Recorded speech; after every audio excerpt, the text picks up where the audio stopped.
The first time I caught my husband cheating, he apologized and I forgave him. The second time I caught him cheating, he told me to get used to it. This is not my story, by the way. It was sent to me on Instagram. So a little background story. I was the nursery school teacher when I met my husband. I was just a senior high school graduate and never really got a chance to go to the university. But it has always been my dream to become a fashion designer. So I was just teaching for the meantime to save enough money to go train as one. When I met this man, he told me to stop working and that he would take care of me financially. So I stopped working, but I told him I wanted to train as a fashion designer. He told me not to worry and that he would let me train under the best fashion designer in our country. And even though he had the money to help me pay for my training, he kept giving me one excuse after the other. I was finally able to save enough money for the training from the money he was giving me for my daily upkeep. But he told me to use the money for something else and that he will pay everything when the right time comes. I don't know why I kept listening to him because he never did. And over the years, he convinced me to give up on my dream and he made me solely reliable on him. And I didn't really see this as a big deal because he claimed he loved me. When we got married, I was just a housewife and he was the one taking care of the house financially. Everything was great till I gave birth to my first child. He became distant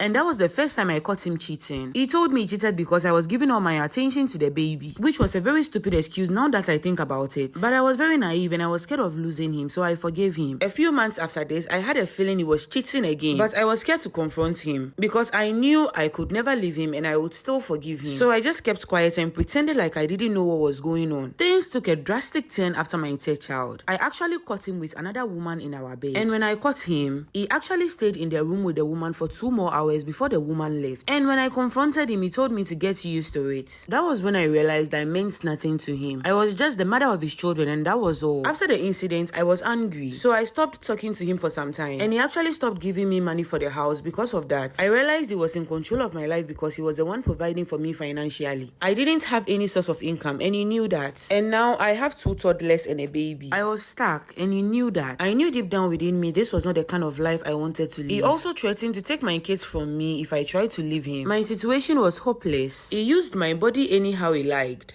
My no meant nothing to him. He just did whatever he wanted to do with me anytime and anywhere he wanted. I fell into depression and stopped taking care of myself. I gained a lot of weight and basically just gave up on myself. And that was when the insults started. He started calling me his little fat pig. He called me dirty and useless. He told me I was nothing without him. And all this while, he was still bringing women to the house to sleep with them. I had literally lost all hope when one of the women he was bringing to the house saved my life. Part 2 is up.